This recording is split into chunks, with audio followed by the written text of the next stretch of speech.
दोस्तों नमस्कार, जय Shri Ram. Welcome back to your own channel Investorshala. Bajaj electricals company की तरफ से एक लेटेस्ट मीडिया अनाउंसमेंट, आइए हम उसको स्टडी करते हैं, साथ में चलते हैं 2 सेकंड कंपनी के fundamentals and technical chart pattern की तरफ। ये आज की डेट का नोटिफिकेशन है, date is 23 September 2025 and subject matter is consent of the board of directors of Bajaj Electricals Limited for the acquisition of the Morphy Richards brand. We wish to inform you that the board of directors of the company at its meeting held today has given its consent to a proposal for the acquisition of the Morphy Richards brand and related intellectual property rights, business IP, MR brand in the territories of India, Nepal, Bhutan, Bangladesh and Maldives and Sri Lanka for a consideration of rupees 146 crore।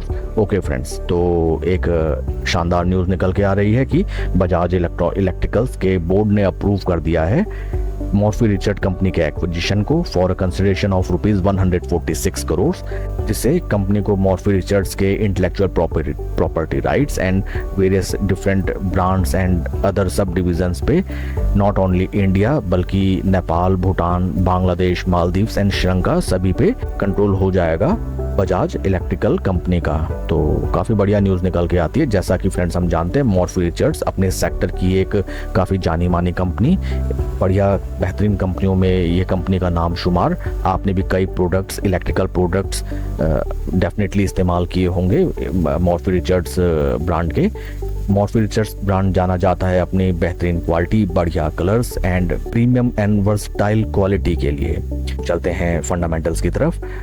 Bajaj electricals company का market cap है 6,656 crore, P है 62.67, industry पे 53, P valuation wise stock premium पे trade कर रहा है और price to book value भी लगभग 4। तो price and book value and P both are at high levels. बीते एक साल में स्टॉक लगभग 42% डाउन, बीते 3 महीने में 14% डाउन। स्टॉक की बहुत ही बुरी तरीके से धुनाई हुई है। जिस स्टॉक में 42% पैसा टूट जाए उसके निवेशकों का क्या हाल होगा आप जान ही सकते हैं। टेक्निकल्स की तरफ अगर हम चलें, RSI 21 days is -0.02 and RS 55 days is -0.15। मैं लेके चलता हूँ आपको चार्ट पैटर्न की तरफ। सबसे पहले मैं लेके चलता हूँ आपको मंथली टाइम फ्रेम में। ये स्टॉक का मंथली टाइम फ्रेम, इसमें अगेन वही स्टोरी जो बार बार मैं रिपीट करता हूँ।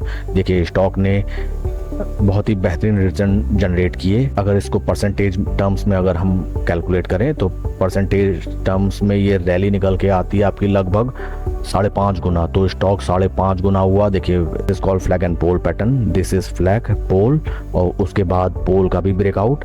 और आप माने ना माने धीरे धीरे देखिए पूरा माल यहाँ डिस्ट्रीब्यूट किया गया, फिर से पंप एंड डंप का खेल किया गया और वहाँ से स्टॉक क्रैश। ये होता है फ्रेंड्स ब्रूटल क्रैश। जब कोई स्टॉक बीते एक साल में 42, 43, 44% टूट जाए तो आप समझ सकते हैं कि उस हाल में निवेशकों का हाल कैसा बेहाल कर दिया होगा उस स्टॉक में। अब हम चलते हैं वीकली टाइम फ्रेम में। वीकली टाइम फ्रेम में भी स्टॉक सुपर बियरिश।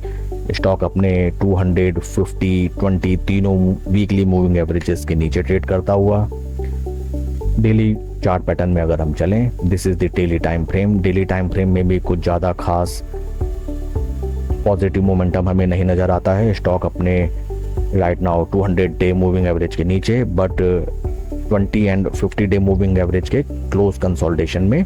फ्रेंड्स एक ध्यान देने वाली बात है, देखिए इसमें भले स्टॉक की हाल फिलहाल कितनी भी धुनाई हो ऊपर के प्राइस में, देखने वाली बात है अगर ऑलरेडी स्टॉक इतनी पिटाई के बाद भी अगर 62 के पी पे राइट नाउ ट्रेड कर रहा है तो ऊपर के लेवल्स में जिन भी रिटेल शेयर होल्डर्स ने शेयर बाय किए होंगे 100 या 150 के पी में, तो ये उनकी अपनी गलती है।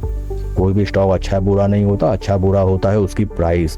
अगर आपने स्टॉक सपोज 574 इन लेवल्स पे अगर आप स्टॉक खरीदें तो स्टॉक बिल्कुल भी गड़बड़ नहीं है, या ऐसा हो ही नहीं सकता कि आपके रिटर्न जनरेट ना हो।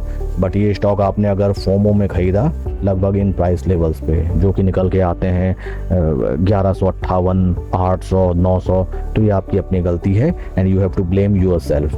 अगर आपके पास कोई स्ट्रेटजी नहीं होगी, अगर आप पी रेशियो को देखते नहीं हैं, शेयर होल्डिंग पैटर्न या मूड माहौल मोमेंटम कैसा है आप उसको देखते ही नहीं हैं, टेक्निकल से कोई मतलब नहीं, तो फिर उसका ब्लेम आपको खुद लेना होगा। डेली टाइम फ्रेम में अगर हम देखें, सबसे पहली चीज़ मैं आपको बताऊं दोस्तों, आने वाले टाइम ड्यूरेशन में Dussehra, Diwali and other functions हैं, तो जिसमें electronic products and other related products की काफ़ी ज़्यादा डिमांड रहती है, काफ़ी ज़्यादा सेल्स में बढ़ोतरी दिखाई देती है।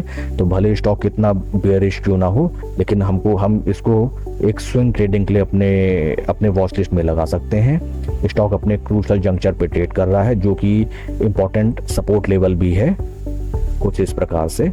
मैं इसको ड्रॉ कर देता हूँ, ये देखिए। एंड कंपनी ने मॉर्फी रिचर्ड्स के एक्विजिशन को भी अप्रूव कर दिया है, तो ये भी एक बढ़िया न्यूज़ निकल के आती है।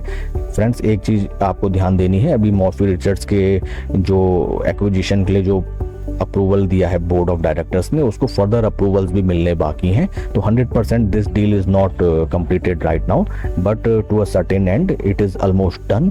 तो अगर ये स्टॉक यहाँ से कुछ भी पॉजिटिव मोमेंटम देके, सपोज एक माराबोजू कैंडल यहाँ क्रिएट कर दे ग्रीन कलर की on daily basis, not during the morning session, अगर शाम के सेकेंड हाफ में अगर ये स्टॉक एक बुलिश मोमेंटम दिखाते हुए बुलिश माराबोजू कैंडल क्रिएट करता है, तो वहाँ हम अपनी पोजीशन बना सकते हैं। फर्स्ट टारगेट हमारा होना चाहिए आपका 200 डे मूविंग एवरेज, जो कि निकल के आता है near around price 645 round level basis. 200 day moving average के ऊपर ये स्टॉक ऊपर चलने लगेगा, तो इसको अगेन हम रिव्यू कर सकते हैं। वॉच लिस्ट में रखने लायक स्टॉक है। And that's it for the video friends. Please like and subscribe my channel. आपके क्वेश्चंस या क्वेरीज अगर कुछ हो, आप कमेंट सेक्शन में पूछें। एंड कोई भी इन्वेस्टमेंट डिसीजन लेने से पहले अपने फाइनेंशियल एडवाइजर की सलाह आप जरूर लें। Thank you friends.